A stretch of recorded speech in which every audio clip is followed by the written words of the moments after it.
Ma'am, photo में जो ये लड़की है उसका चेहरा और आपका तो बिल्कुल अलग है। कोई मेल नहीं खाता, जमीन आसमान का फर्क। सर आप मुझे 2 मिनट दीजिए, मैं साबित कर दूंगी कि ये फोटो वाली लड़की वही हूँ। ठीक है, साबित कीजिए। करण, तुम और मैं 2013 जुलाई में जयगढ़ गए थे ट्रैकिंग के लिए। तुम और मैं नहीं गए थे, मैं और मेरी पत्नी राधिका गए थे। लेकिन तुम्हें कैसे पता चला? उस वक्त एक हादसा हुआ था, एक लड़की की मौत हो गई थी पहाड़ से नीचे गिर के। वो लड़की मैं थी, राधिका तुम्हारी बीवी। तुम?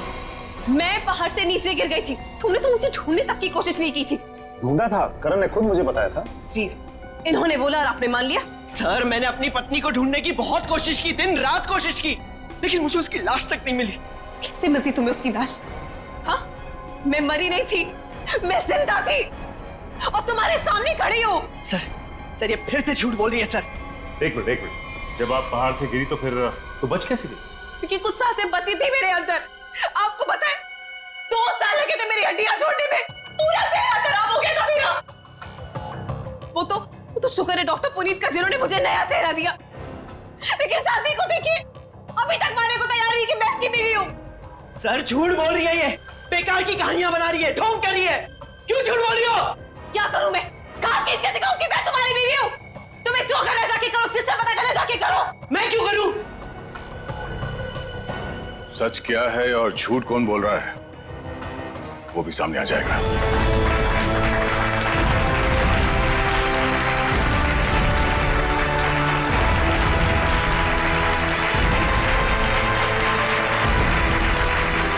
अरे वारे पार्टनर, किसी मोबाइल की लॉन्चिंग इससे अच्छी नहीं हो सकती। देखो शायला कैसे सबको दीवाना बना रही है। मैंने तो पहले ही कहा था, शायला के जुड़ने से हमें बहुत फायदा होगा।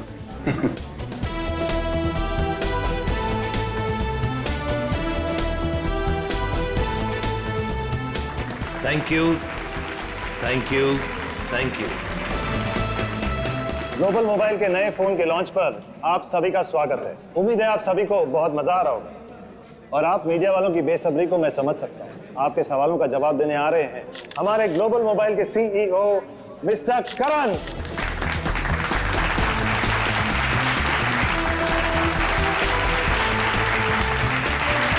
All the best. Thank you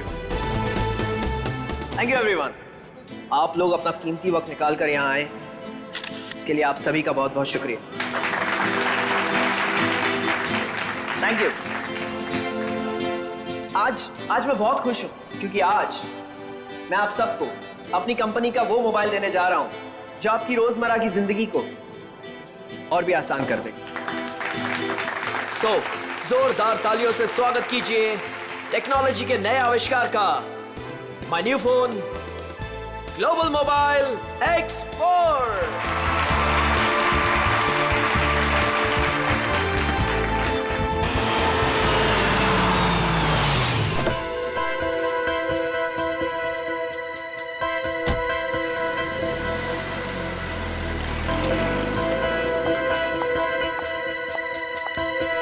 welcome madam, आइए आइए।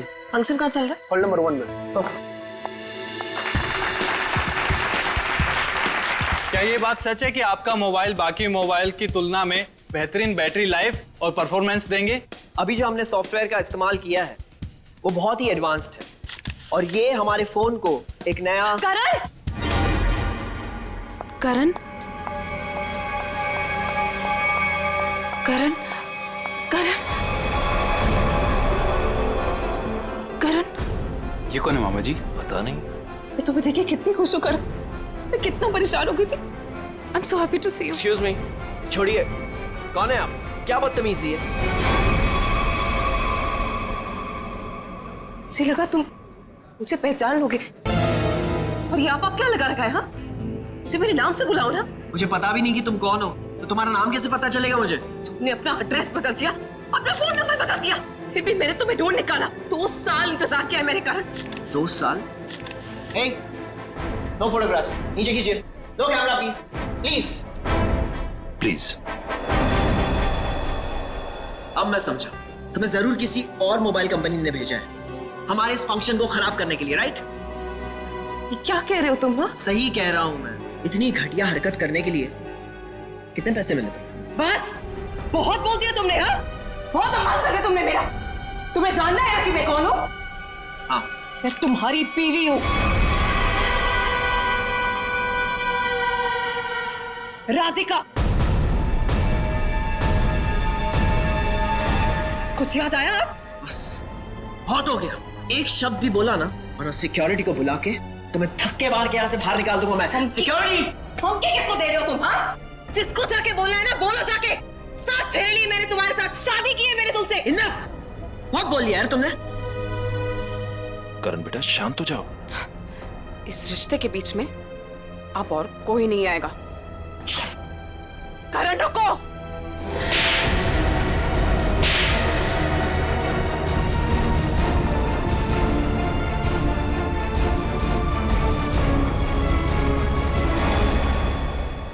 दो तमाचे उन 2 सालों के लिए जो मैंने तुम्हारी याद में बिताए हैं।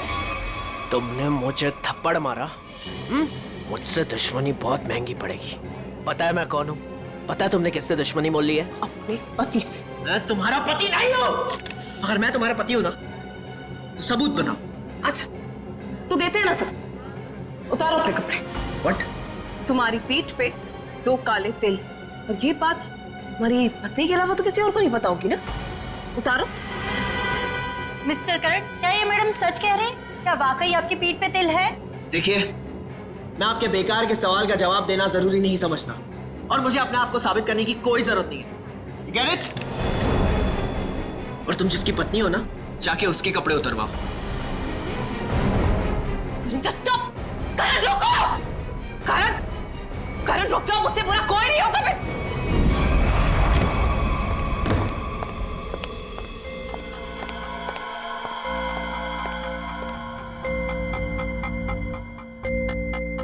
छोड़ूंगा नहीं मैं उस औरत को। उसकी इतनी हिम्मत कि उसने सबके सामने मुझे 2 झापड़ मारे। करण कुमार की इतनी बड़ी इंसल्ट जिंदगी में किसी ने नहीं की। जरा मैं भी तो सुनूं, कौन है ये औरत जिसने मेरे पति श्री करण कुमार जी का इतना बड़ा अपमान किया? देखो अनीता, मैं पहले ही बहुत बुरे मूड में हूँ। मेरे जख्म पे मरहम तो नहीं लगा सकती, कम से कम नमक तो मत छिड़को। मरहम लगाने के लिए तो कपड़े निकालने पड़ते हैं ना, जैसा कि उस औरत ने कहा था। तुम्हें कैसे पता चला? तुम्हारे जैसा पति हो ना, तो सोते वक्त भी आंखें खुली रखनी पड़ती है। क्या मतलब तुम्हारा? सच सच बताओ कि कौन है वो औरत? अगर वो तुम्हारी पत्नी है तो फिर मैं कौन हूँ? तुमने मेरे साथ धोखा किया। एक मिनट बंद करो ये सब तुम, और अपनी इल्जामों की गाड़ी पे जरा ब्रेक लगाओ। मैं उस औरत को जानता तक नहीं, कभी मिला नहीं उससे। वो झूठ बोल रही है। झूठ बोलने वाले इतने यकीन से झूठ नहीं बोलते हैं। चलो मान लिया वो तुम्हारी पत्नी नहीं है, लेकिन कुछ तो कुछ गड़बड़ की होगी तुमने। सच सच बताओ कि कौन है वो? क्या रिश्ता है तुम्हारा उस औरत के साथ? ये कैसी बातें कर रही हो तुम? मुझ पे शक कर रही हो? मुझ पे? मैं एक वफादार पति हूँ। हाँ हाँ, पता है कितने वफादार हो तुम। अगर अपने झूठ का ज्यादा ढोल बजाया ना, तो केस कर दूंगी तुम पे। पता है ना अदालत बेवफाई की क्या सजा देती है? बेवफाई? मैं कोई बेवफाई नहीं कर रहा हूँ। वो औरत अपने आप को राधिका कह रही है। राधिका? राधिका? क्यों? तुम्हारा जो खबरी था, जो इतना मिर्च मसाला लगा के तुम्हें इतनी सारी खबरें दे रहा था, उसने ये नहीं बताया कि वो औरत अपने आप को राधिका कह रही है। मगर वो राधिका कैसे हो सकती है? राधिका? वही तो मैं कह रहा हूँ, वो राधिका कैसे हो सकती है? तुम ही सोचो, राधिका को मरे हुए 2 साल हो गए, और वो एक मरे हुए इंसान के बारे में इतना घटिया मजाक कर रही है। मैं उसे छोड़ूंगा नहीं। डैडी ने सही कहा था कि बेटा ये लड़का तुम्हारे लिए ठीक नहीं है। हाय, मेरी तो जिंदगी बर्बाद हो गई। देखो, अब एक शब्द भी और बोला ना, तो तुम्हें सीधा तुम्हारे डैडी के घर भेज दूंगा मैं। समझी तुम? देखो, एक मिनट, ऑफिस से फोन है, मुझे जाना होगा। हाँ मैं आ रहा हूं। करण रुको, करण सुनो। करण आइए सासू माँ, चाहे मैं कितना भी चीख लूं चिल्ला लूं, पर आपके बेटे के कानों पर तो जू तक नहीं रेंगती है। अरे बहू, मैं तो दवाई खा के सो रही थी, तुम्हारे शोर से उठ गई। तो आपको अब मेरा गम शोर लगने लगा है। पता नहीं मैंने इस घर को अपने ससुराल क्यों बनाया। हुआ क्या है? और इतने गुस्से में करण कहाँ गया? जब आपका बेटा आए ना, तो खुद ही अपने बेटे से पूछ लेना कि वो औरत कौन है। औरत? कौन सी औरत? अरे कोई बताएगा मुझे कि ये घर में हो क्या रहा है? छोड़ूंगी नहीं उस आदमी को। समझता क्या है अपने आप को? मेरे रूम का कार्ड दो।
किसने भेजा तुझे? हाँ? मेरे पति के दूसरे बीवी ने भेजा है ना? तुझे पता है नकली है, इसलिए मैं हूँ। तुझे पुलिस वाले बताएंगे अब, समझा?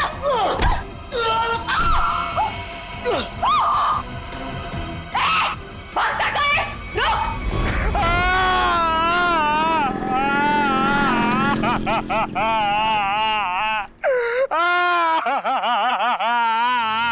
अबे पंकज, ये किस तरीके से रो रहा है?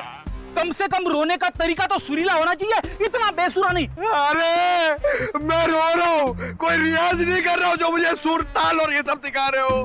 देख, मैंने तुझे पहले ही कहा था मुझे कस के पकड़ना। तेरी लापरवाही की वजह से हम लोग ये गाड़ी से गिरे हैं, समझे?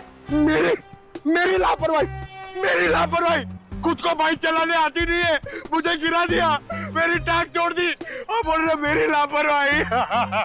कुछ नहीं हुआ तेरे टांग को। उठ जा, चल। सर, मैं आपको बता रहा हूँ, आज का दिन मेरा बहुत खराब जा रहा है, बहुत मनूस दिन है। आप भी मुझे पिकअप करने आ गए। सर, आज का दिन बहुत खराब है सर, आज बहुत बड़ी गड़बड़ होने वाली है। एक खतरनाक केस वेट कर रहा है ब्यूरो में।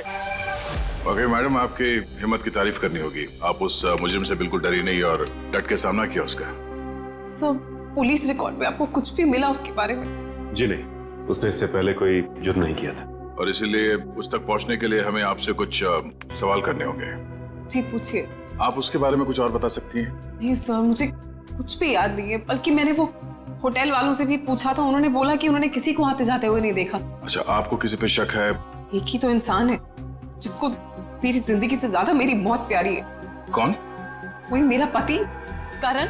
आपका पति? आपको पता है कितने सारे लोगों के बीच में उसने मेरी इंसल्ट की। उसने तो मुझे अपने बीवी मानने से भी इनकार कर दिया। पर आपको पता है सर, इसी बात का ना बदला लेने के लिए उसने वो गुंडा भेजा था मेरा गला दबाने के लिए। एक मिनट मैम, शुरू से बताइए कि ये आपके और आपके पति के बीच में तनाव किस वजह से है? आप मेरे साथ करण के घर पे चलिए, आपको सब कुछ पता चल जाएगा कि क्या हुआ था। नहीं राधिका, जब तक हम ना बुलाएं तुम गाड़ी में बैठो। मगर क्यों? प्लीज राधिका जी, आप बात को समझने की कोशिश कीजिए, हम आपको जल्दी ही अंदर बुलाएंगे। ठीक है, बैठती हूँ।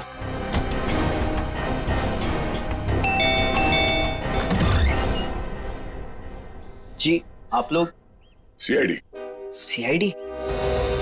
अंदर आइए प्लीज। आइए बैठिए। ये आप लोग कहीं बाहर जाने वाले हैं क्या? नहीं, हम बस बाहर से आए थे, मगर बात क्या है? आपकी तारीफ? जी, ये मेरे मामा हैं, जतिन मामा, और मैं करण कुमार, इस घर का मालिक। क्या बात है ऑफिसर, आप लोग यहाँ ऐसे? मुझे थोड़ी घबराहट सी हो रही है। घबराने की कोई जरूरत नहीं। देखिए, हम लोग सिर्फ आपकी बीवी से कुछ पूछताछ करते हैं। मेरी बीवी? वो तो ऊपर है। ऊपर है? वो तो नहीं हम उनसे ऊपर ही चल के मिल लेते हैं आपकी श्रीमती जी से। आखिर बात क्या है ऑफिसर? अनीता ने आप लोगों को बुलाया? वो भी पता चल जाएगा, आइए। आइए। अनीता, अनीता कहाँ चली गई? बाथरूम में पानी बहने की आवाज आ रही है। श्रेया? हाँ, इस वक्त उसके नहाने का समय होता है। अनीता जी, अनीता जी। सर दरवाजा खुला है। Anita ji. Oh no. Sir. Anita ji, Anita ji. Anita, Anita. Sir ये तो मर चुकी है। अनीता, आप समझिए प्लीज। अनीता को क्या हुआ? ले जाओ। करण जी, अनीता, अनीता, आइए, अनीता। देखो कोई सुराग मिलता है क्या? यस। भगवान ने मेरे साथ बहुत बड़ा अन्याय किया है। मेरी अनीता को मुझसे छीन लिया। करण बेटा, संभालो अपने आप को। ये सुधा कहाँ गई? सुधा? सुधा जी का कमरा कहाँ है? वो रहा। बढ़िया, जरा सुधा जी को बाहर लेके आओ। नहीं, आप बैठिए। माफ कीजिएगा मगर हमें आप लोगों से कुछ सवाल करने होंगे। सर। ये बताइए। हाँ सर, वो सुधा जी। क्या हुआ माँ को? हाँ, क्या हुआ माँ को? माँ, माँ, माँ, माँ। सुधा? माँ, माँ, माँ, आंखें खोलो। कहीं माँ भी? नहीं, जिंदा है, नब्ज धीमी चल रही है। बड़ी एम्बुलेंस बुलाओ जल्दी। माँ। सचिन। माँ आंखें खोलो। माँ, माँ, माँ आंखें खोलो। इन दोनों का कहना है कि ये अभी भी घर आए हैं। पता लगाना होगा कि सच्चाई क्या है। दोनों को अलग अलग ले जाके पूछताछ करनी होगी। सर, मैं भी अपनी माँ के साथ अस्पताल जाना चाहता हूँ सर। मुझे उनकी बहुत चिंता हो रही है, प्लीज सब मुझे जाने दीजिए। घबराइए नहीं, हमारा एक ऑफिसर गया आपकी माँ के साथ उनका ध्यान रखने के लिए। और एक बार ये तहकीकात पूरी हो जाए हमारी, उसके बाद आप भी जा सकते हैं हॉस्पिटल अपनी माँ से मिलने। सर आपको जो भी पूछना है आप पूछिए सर। यहाँ आपके घर में 4 लोग थे। अनीता जी का खून हो गया, आपकी माँ बेहोश पड़ी थी, तो अब बचे 2, आप और आपके मामा जी। आप हम दोनों पे शक कर रहे हैं? क्या करें, हम सीआईडी वालों का काम ही कुछ ऐसा होता है। शुरुआत शक की बुनियाद से ही होती है। आप हम पर शक कर रहे हैं सर? हमारे घर में इतने सारे नौकर भी तो हैं। मेरा मतलब थे। हे। आज दोपहर को माँ ने सारे नौकरों को पनवेल भेज दिया सर, हमारे फार्म हाउस पे। वहाँ पे रेनोवेशन चल रही है, लेकिन अब तक तो उनको आ जाना चाहिए था। आज ही नौकर को बाहर भेजा और आज ही ये सब कुछ हो गया। ये कोई संयोग तो नहीं हो सकता। आपने आखिरी बार अनीता को जिंदा कब देखा था? आज दोपहर को 1 बजे सर। उसके बाद मैं ऑफिस चला गया और फिर मामा जी के साथ वकील के यहाँ। करण ने मुझे 1:30 बजे संगानेर रोड से पिकअप किया, वहां से हम वकील के पास गए। और इस बीच आप दोनों की अनीता जी या सुधा जी से कोई बात हुई थी? नहीं, कोई बात नहीं, कोई फोन भी नहीं आया। वकील के साथ मीटिंग करने के बाद हम 4 बजे तक घर लौट आए। और घर का दरवाजा किसने खोला? मैंने आपको कहा ना, घर में सबके पास एक एक चाबी है घर की। मैंने अपनी चाबी से दरवाजा खोला और मैं और मामा जी घर में आ गए। हमें 5 मिनट भी नहीं हुए थे बैठे हुए कि घर की घंटी बजी और देखा कि आप लोग आ गए सर। और इस बीच आपने जाके देखा नहीं कि आपकी माँ और आपकी बीवी अनीता कहाँ है? सुधा दीदी रोज दोपहर से शाम दवाई खा के सो जाती थी, मगर हाँ, घर लौटने के बाद करण ऊपर जरूर गया था। क्या कहा आप? करण ऊपर गया था? जी। चल।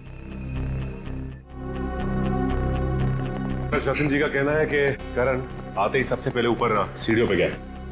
अच्छा, तो आपने मरने से पहले अपने बीवी को देखा होगा? जी नहीं। नहीं?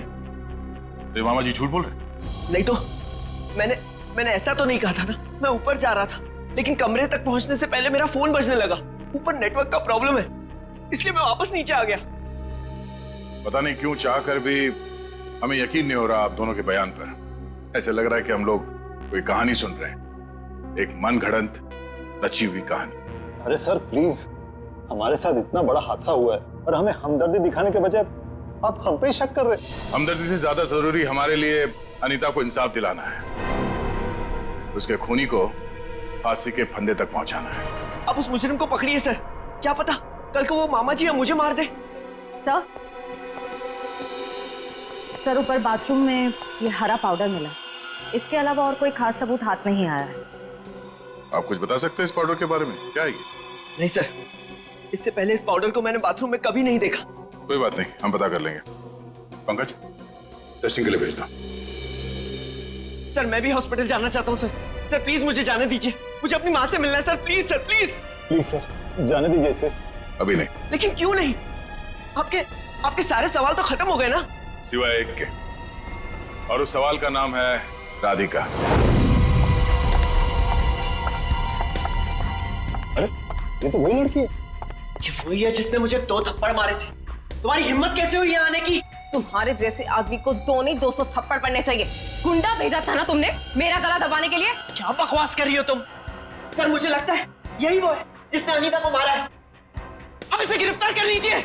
मैं अनीता को क्यों मारूंगी? हाँ, मैं तुम्हारी पहली बीवी हूँ और तुम्हें पाने के लिए मुझे गुनाह करने की जरूरत नहीं है। एक मिनट, शांत हो जाइए। कौन सच बोल रहा है कौन झूठ, अभी पता चल जाएगा। करण, पहले तुम बोलो। ये मेरी बीवी राधिका नहीं है, क्योंकि मेरी बीवी राधिका वो है वहां जो उस तस्वीर में। सर आज से 2 साल पहले एक हादसे में राधिका गुजर गई। ये भला मेरी पत्नी कैसे हो सकती है? सर ये झूठ बोल रही है, ढोंग कर रही है ये। जब से ये मेरी जिंदगी में आई है ना, सब गलत हो रहा है, सब गलत हो रहा है। मेरी अनीता गुजर गई, मेरी माँ अस्पताल चली गई, और आज पहली बार ऐसा हुआ है कि हमारे घर में सीआईडी आई है। तुम्हारी बीवी अनीता को मैंने नहीं मारा है, और सासू माँ भी मेरी वजह से अस्पताल ले गई है, समझे? तो क्या सासू माँ? Sir just look at her, कितना झूठ बोल रही है। एक मिनट करण। मैम, फोटो में जो ये लड़की है उसका चेहरा और आपका तो बिल्कुल अलग है। कोई मेल नहीं खाता, जमीन आसमान का फर्क। सर अब मुझे 2 मिनट दीजिए, मैं साबित कर दूंगी कि ये फोटो वाली लड़की वही हूँ। ठीक है, साबित कीजिए। करण, तुम और मैं 2013 जुलाई में जयगढ़ गए थे ट्रैकिंग के लिए। तुम और मैं नहीं गए थे, मैं और मेरी पत्नी राधिका गए थे। लेकिन तुम्हें कैसे पता चला? उस वक्त एक हादसा हुआ था, एक लड़की की मौत हो गई थी पहाड़ से नीचे गिर के। वो लड़की मैं थी, राधिका तुम्हारी बीवी। तुम? मैं पहाड़ से नीचे गिर गई थी, तुमने तो मुझे ढूंढने तक की कोशिश नहीं की थी। ढूंढा था, करण ने खुद मुझे बताया था। जी, इन्होंने बोला और आपने मान लिया। सर मैंने अपनी पत्नी को ढूंढने की बहुत कोशिश की, दिन रात कोशिश की, लेकिन मुझे उसकी लाश तक नहीं मिली। कैसे मिलती तुम्हें उसकी लाश? हाँ, मैं मरी नहीं थी, मैं जिंदा थी और तुम्हारे सामने खड़ी हूँ। सर ये फिर से झूठ बोल रही है सर। एक मिनट, जब आप पहाड़ से गिरी तो फिर तो बच कैसे गई? क्योंकि कुछ सांसें बची थी मेरे अंदर। आपको पता है 2 साल लगे थे मेरी हड्डियां छोड़ने में, पूरा चेहरा खराब हो गया था मेरा। वो तो शुक्र है डॉक्टर पुनीत का जिन्होंने मुझे नया चेहरा दिया। लेकिन शादी को देखिए, अभी तक मारने को तैयार नहीं कि मैं इसकी बीवी हूँ। सर झूठ बोल रही है, ये बेकार की कहानियां बना रही है, ढोंग कर रही है। क्यों झूठ बोल रही हो? क्या करूं मैं? कहां खींच के दिखाऊं कि मैं तुम्हारी बीवी हूं? तुम्हें जो करना जाके करो, जिससे पता करना जाके करो। मैं क्यों करूं? सच क्या है और झूठ कौन बोल रहा है वो भी सामने आ जाएगा।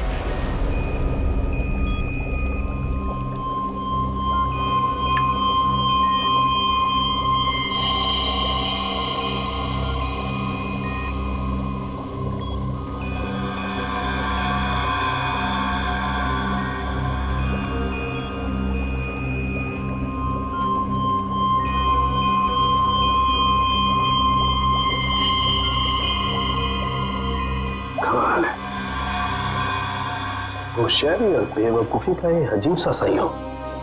तालू के साहब, आप इतने उलझे क्यों लग रहे? आपको तो खुश होना चाहिए, इस बार हमने जो तगड़ा सबूत दिया है आपको, वो पाउडर। अगर वो पाउडर आप लोग नहीं भेजते ना तो भी मैं अपना काम चला देता। कैसे बताता? एक हाँ मेरे साथ। ये देखो, ठीक वैसा ही हरा रंग जैसे हरे रंग का पाउडर आप लोगों को मिला। करण की माँ सुधा जी, उन्हें भी इसी तरह के केमिकल से बेहोश किया गया था? हाँ दया, था तो केमिकल ही, लेकिन ये केमिकल नहीं था। वो केमिकल था, हाँ बता दो।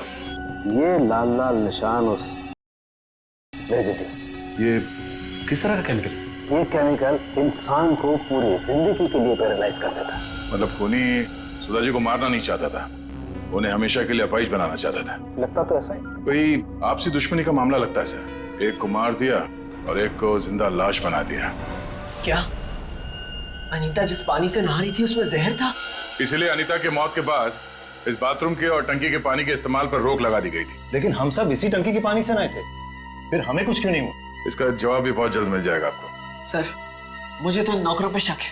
हम तो पनवेल वाले फार्म हाउस पर थे, और हम क्यों मिलाएंगे मेम साहब के नहाने के पानी में सर? और ये पानी हमारे बाथरूम में भी आता है। ठीक है, आप सब लोग यही रहिए। उस जहरीले पानी का असर सिर्फ अनीता पे क्यों हुआ और बाकी किसी पे क्यों नहीं हुआ, वो अभी पता चल जाएगा। पंकज,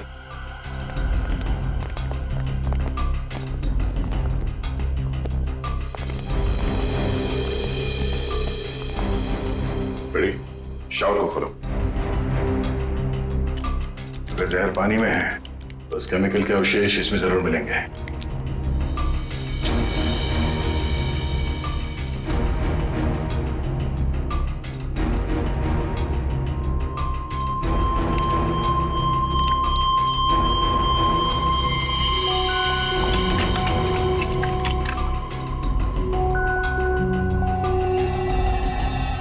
ये देखो, ये क्लोरीन नहीं है, जहर है। पानी की टंकी में ही जहर है, यहाँ पर नहीं डाला गया। चलो ऊपर। जवाब चाहिए ना आपको? चलिए ऊपर।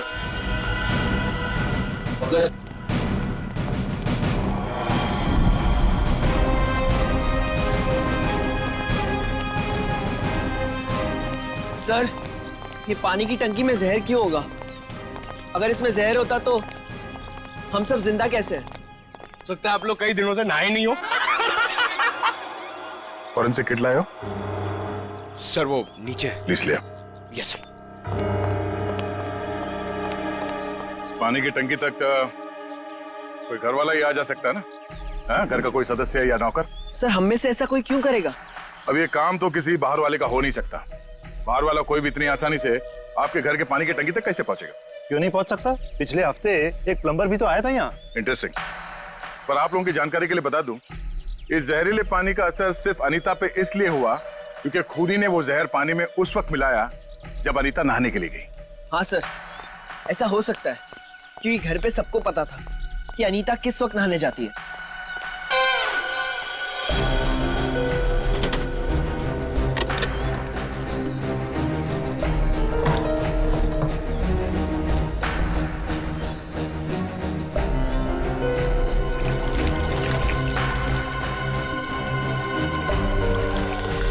थैली यहाँ कैसे? टेस्ट करो सर।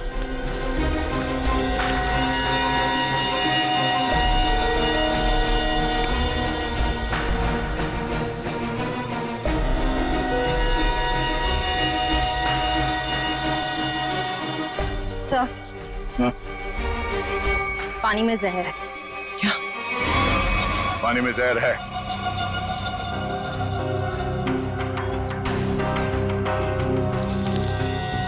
तंगूस?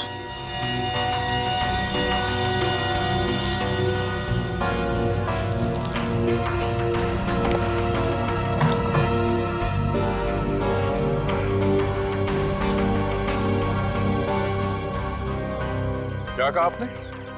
एक हफ्ते पहले प्लम्बर आया था?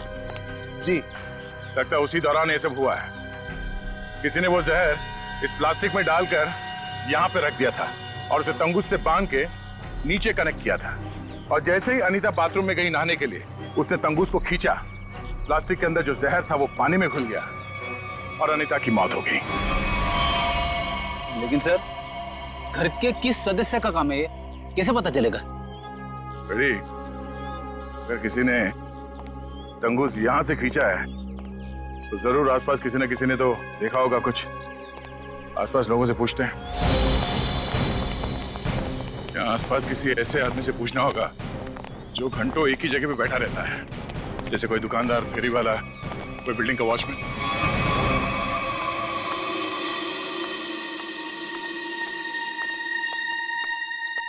सुनिए भाई साहब, वो आइए आइए बहन जी, एकदम ताजी सब्जी है। कौन सी दूं? नहीं, मुझे सब्जी नहीं लेनी है, मैं सीआईडी से हूँ। हमें आपसे कुछ सवाल करने। सवाल? कौन से मैडम सवाल? तो आप रोज बैठते हो यहाँ पे सब्जी बेचने? पिछले 2 साल से हम यहाँ दुकान लगा रहे हैं साहब। तो पिछले 2 साल से आप ये सामने वाला घर भी देख रहे होंगे? हाँ साहब। परसों दोपहर को 1 से 3 बजे के बीच में तुमने किसी आदमी को देखा था उस घर के आसपास? वैसा आदमी जिसपे तुम्हें शक हुआ हो तो उस घर के आसपास बहुत देर से खड़ा हो। परसों साहब, हाँ, वो घर का जो नौकर है ना साहब, वो घर के बाहर बहुत देर तक खड़ा रहा साहब। वो दीवार से सट के किसी को फोन कर रहा था।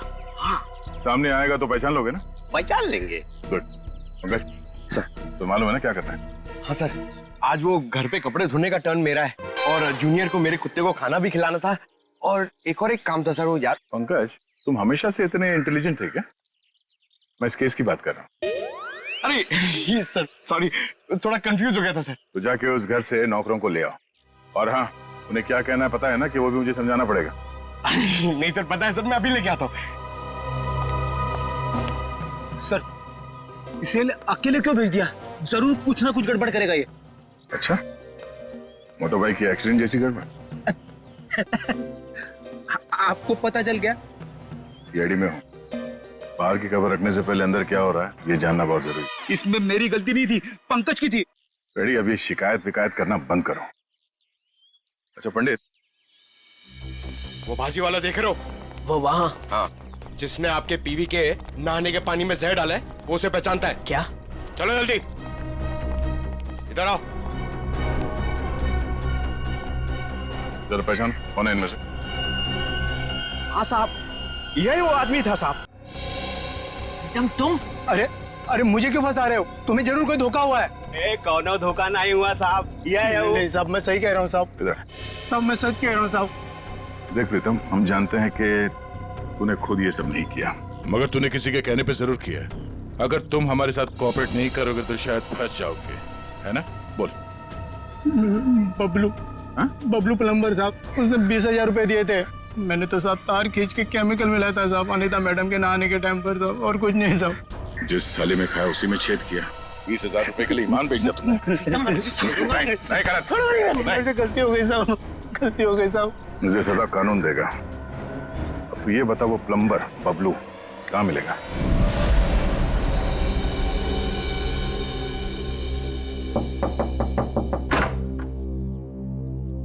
नमस्ते। नमस्ते। बबलू है क्या? आप लोग बाद में आना, बबलू भी घर पर नहीं है। कहाँ गया बबलू? काम पे गए हैं। आप अपना नंबर दे दीजिए, वो आएंगे तो मैं उन्हें दे दूंगी। नंबर? जी, गर्मी बहुत है, एक गिलास पानी मिल सकता है? अभी लाई। जी।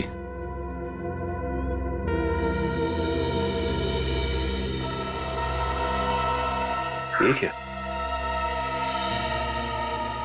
बबलू के प्लम्बिंग का सामान तो यहीं पड़ा हुआ है। इसका मतलब ये औरत हमसे झूठ बोल रही है। Thank you. थैंक्स। चलते। पर आपने अपना नंबर नहीं दिया। हम लोग फिर आ जाएंगे। जी। Thank you. कितना गर्मी है इधर। ओह गॉड, किधर आ गई मैं? मुझे लग रहा है चक्कर आने वाला है मुझे। ओह गॉड। अरे भाई साहब सुनिए, ये बैबलू किधर रहता है? बैबलू प्लम्बर इधर रहते हैं। इधर? Okay thank you. Bablu, Bablu बाहर आ जाओ।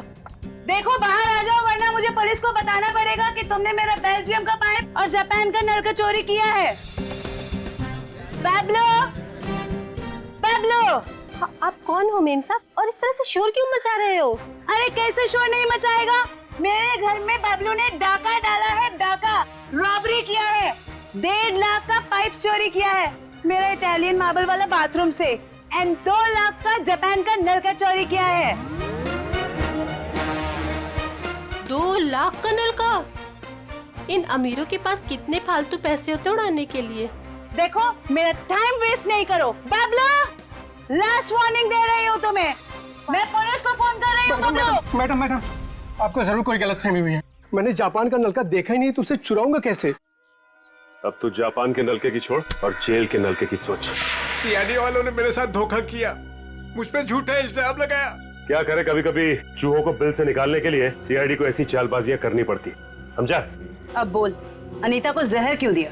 जहर? पाउडर में जहर था? मुझे वाकई नहीं पता था। तुझे क्या लगा पानी के कीड़े मारने की दवा है वो? हा? पता नहीं साहब, मैंने इतना सोचा ही नहीं था। 50,000 रुपए मिल रहे थे, मैंने बिना दिमाग लगाए चुपचाप काम कर किसने दिया। दिए 50,000 रुपए तुझे? मुझे नहीं पता, एक फोन आया था होटल से। कौन से होटल से फोन आया था? Excuse me ma'am. Good afternoon sir. Good afternoon ma'am. हमारे होटल में आपका बहुत बहुत स्वागत है। अरे वाह, इतने प्यार से हमारा स्वागत किया। जनरली सीआईडी को देख के तो लोग मायूस हो जाते हैं। सीआईडी? क्या बात है सर? इसे पहचानती हैं आप? नहीं पहचानती। क्या बात है, मतलब आपने कभी देखा ही नहीं है? याद तो नहीं आ रहा है। ठीक है, हम आपको याद दिला देते हैं। बबलू नाम है इसका। पिछले हफ्ते यहाँ इस होटल से एक पैकेट लेने आया था आप ही के होटल में किसी गेस्ट से। कौन सा गेस्ट था सर? अगर ये सब कुछ हमें पता होता तो यहाँ क्यों आते? एक्चुअली यहाँ हर रोज बहुत गेस्ट आते हैं और पिछले हफ्ते यहाँ कौन कौन रुका था ये कैसे याद रहेगा? हाँ, ये बात तो है। पर आपके पास कोई रजिस्टर, कोई रिकॉर्ड्स के लिए आपके मेहमानों के या जो लोग उनसे मिलने आते हैं रखते होंगे ना? तो आप जरा उसमें चेक कीजिए और बताइए ये बबलू किससे मिलने आया था। हाँ सर, मैं चेक कर लेती हूँ। प्लीज।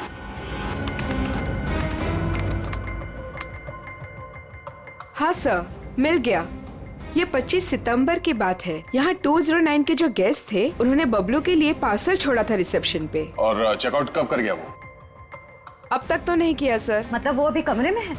नहीं, एक्चुअली मैंने उन्हें होटल के कॉफी शॉप में जाते हुए देखा था। नाम क्या आपके इस गेस्ट का? जरा देखो कहाँ है वो। ये देखिए सर, ये रहा। मिस्टर करण, आप यहाँ? ये सवाल तो मैं भी आप लोगों से पूछ सकता हूँ। हाँ, ये बात तो है, ये सवाल आप भी कर सकते हैं, मगर चूंकि सवाल हमने पहले किया है तो आप जवाब दीजिए। वो मुझे यहाँ का ऑमलेट और कॉफी बहुत पसंद है, इसलिए थोड़ी पेट पूजा करना आ गया था। अरे वाह, तुम मेरे लिए भी बोल दीजिए। सर, मेरे पेट में चूहे दौड़ रहे हैं। हमारे चूहों को कह दो कुछ देर के लिए इंतजार करें, क्योंकि हम यहाँ जिस खास शख्स से मिलने आए हैं पहले उससे तो मिलने। खास शख्स कौन है? आओ मिला दो। आजा। नमस्ते, कैसी हैं? आप लोग यहाँ? हाँ, नमस्ते इनसे भी कहिए, करण जी है। सर, आप क्यों मुझे फंसा रहे हैं? मैं बस यहाँ सेटलमेंट करने आया था। अभी तो आप कह रहे थे कि आप ऑमलेट खाने आए थे। ऑमलेट तो बस एक बहाना था। सबसे पहले ये मेरी पत्नी राधिका है ही नहीं, तो मैं चाहता था कि कुछ पैसे देकर मामले को यहीं रफा दफा कर दूं बस। वैसे आपकी जानकारी के लिए बता दूं कि पिछले कुछ दिनों में आपकी जिंदगी में जो कुछ भी हो रहा है वो इन्हीं की मेहरबानी है। सब मेरी जिस जयगढ़ इलाके में आपकी राधिका का एक्सीडेंट हुआ था वहाँ के सभी प्लास्टिक सर्जन से बात हो गई है हमारी। कि सच कह रही? यही तुम्हारी असली बीवी है?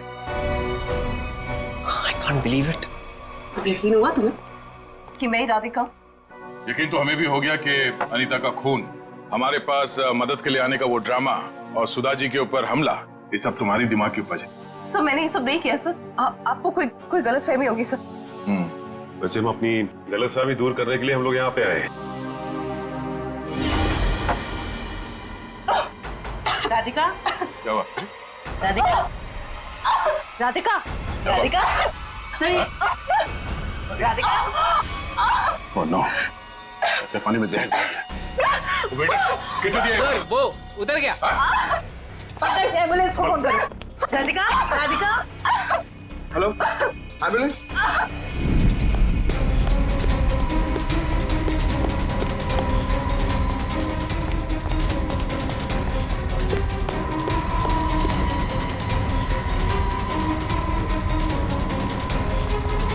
और कहाँ भागोगे आप? जाने दो मुझे। हाँ?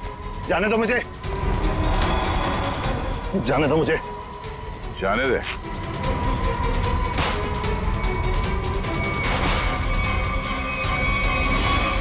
अम्मा जी, आप? तुझे छोड़ दे? हाँ?